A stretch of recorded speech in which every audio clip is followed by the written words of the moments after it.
Hello student, welcome to my YouTube channel. आज हम लोग रसायन में वर्ग 10 के रसायन का पहला अध्याय, पहला चैप्टर हम लोग देखते हैं। तो हमारे पर्यावरण में बहुत सारे चेंजेज आते रहते हैं, बहुत सारे परिवर्तन आते रहते हैं।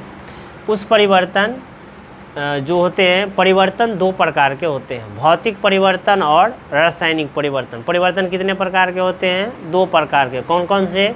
भौतिक परिवर्तन और रासायनिक परिवर्तन, physical change and chemical change. अब भौतिक परिवर्तन किसको कहेंगे? तो आपको सिंपल याद रखना है कि वैसा परिवर्तन जिसमें कुछ नया पदार्थ नहीं बनता है। कुछ नया पदार्थ नहीं बनता है तो भौतिक परिवर्तन हो गया। केवल उसमें रंग रूप आकार में चेंज होगा, लेकिन कुछ नया नहीं बनेगा। जैसे आप अगर लोहे को गर्म करेंगे तो लोहा लाल हो सकता है, लेकिन उसको गर्म करना अगर छोड़ देंगे तो क्या हो जाएगा? वो फिर से अपनी अवस्था में आ जाएगा। तो इसमें कुछ रासायनिक चेंज नहीं हुआ, रासायनिक परिवर्तन नहीं हुआ। ये क्या हो गया? भौतिक परिवर्तन हो गया।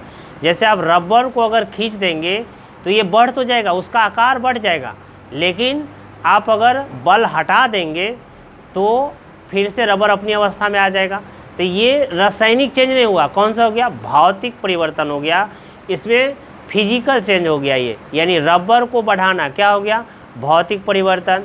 आपको जैसे मोम का पिघलना है, मोम का जलना नहीं, मोम का पिघलना। मोम का पिघल जाएगा अगर, तो पिघले हुए मोम से फिर क्या कर सकते हैं? हम उसको जला सकते हैं, यानी पिघले हुए मोम को फिर से मोम बना सकते हैं।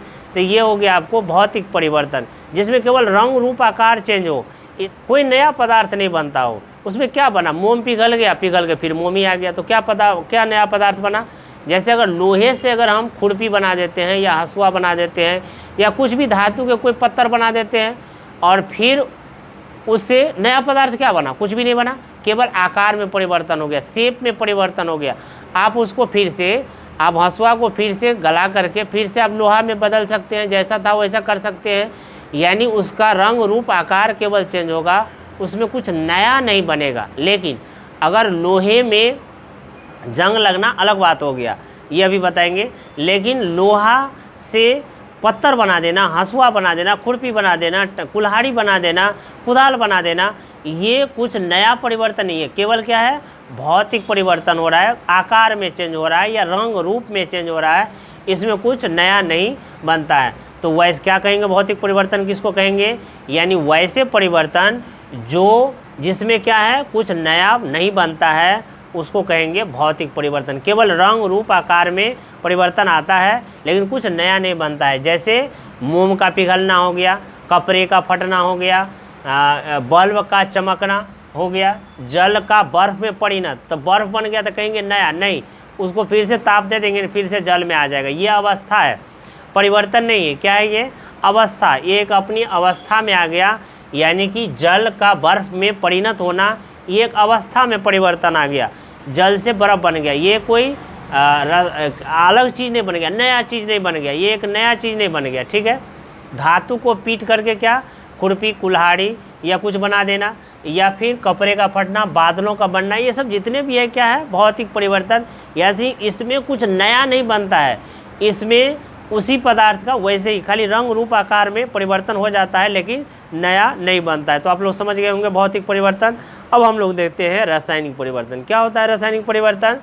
जिसमें कुछ नया बन जाए, यानी वैसे परिवर्तन जिसमें कुछ नया पदार्थ बन जाए, उसको कहेंगे रासायनिक परिवर्तन। जैसे देखिए, अगर कागज़ को जला देंगे तो क्या बन जाएगा? राख।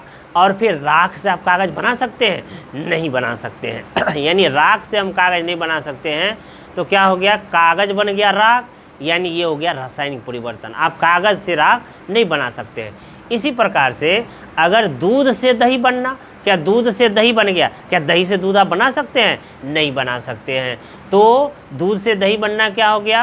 रासायनिक परिवर्तन, एक नया चीज़ बन गया। दूध से पनीर बन जाना, क्या पनीर से बनेगा दूध? नहीं बनेगा। यानी दूध से दही बनना क्या हो गया ये? या दूध से पनीर बनना क्या हो गया? रासायनिक परिवर्तन हो गया, एक नया चीज़ बन गया। जैसे लोहे में जंग लगना, लोहे में अगर जंग लग गया तो क्या आप जंग से लोहा बना सकते हैं? नहीं बना सकते हैं, जंग से लोहा नहीं बना सकते हैं। तो ये एक नया पदार्थ बन गया। ठीक है। तो जिसमें कुछ नया पदार्थ बन जाए उसको क्या कहेंगे? रासायनिक परिवर्तन। कहेंगे। जैसे देखिए मोमबत्ती का जलना, मोमबत्ती जो जल गया ऊष्मा और गैस में परिणत हो गया, तो फिर से आप ऊष्मा और गैस को आप मोमबत्ती नहीं बना सकते। हाँ, मोमबत्ती अगर पिघल गया तो आप फिर से उसको जला सकते हैं, यानी मोमबत्ती बना सकते हैं, लेकिन आपको जल्हा मोमबत्ती को आप मोम नहीं बना सकते हैं। तो ये भी क्या हो गया, एक रासायनिक परिवर्तन। भोजन का पचना क्या हो गया, रासायनिक परिवर्तन। आप एक बात बताइए, अगर मान लीजिए रोटी को आटा जो आटा है उसको हम लोग क्या करते हैं, मथ देते हैं, पानी मिला देते हैं, मथ दिए, ठीक है। अब इसको लोइया बना लेना, ठीक है, और उसको फिर रोटी भी बना लेना, लेकिन उसको अभी गैस पर नहीं चढ़ा रहे हैं, ठीक है। रोटी को लोइया बना के बेल लेना, तो कौन सा परिवर्तन होगा, बताइए कौन सा परिवर्तन होगा, ये होगा भौतिक परिवर्तन। अब इसमें कुछ नया नहीं बन गया, कुछ नया बना क्या, कुछ भी नहीं नया बना। लेकिन अगर आप उसको तवा पर चढ़ा देते हैं और रोटी बन गया, पूरा पर रोटी पक के तैयार हो गया, तो क्या आप रोटी से आटा बना सकते हैं, नहीं बना सकते हैं। ये हो गया क्या, रासायनिक परिवर्तन। तो बहुत सारे एग्जाम्पल बता दिए रासायनिक परिवर्तन का, जिसमें कुछ क्या बन जाए, नया बन जाए, उसको क्या कहेंगे, रासायनिक परिवर्तन। जिसमें कुछ नया नहीं बने उसको क्या कहेंगे, भौतिक परिवर्तन, ठीक है।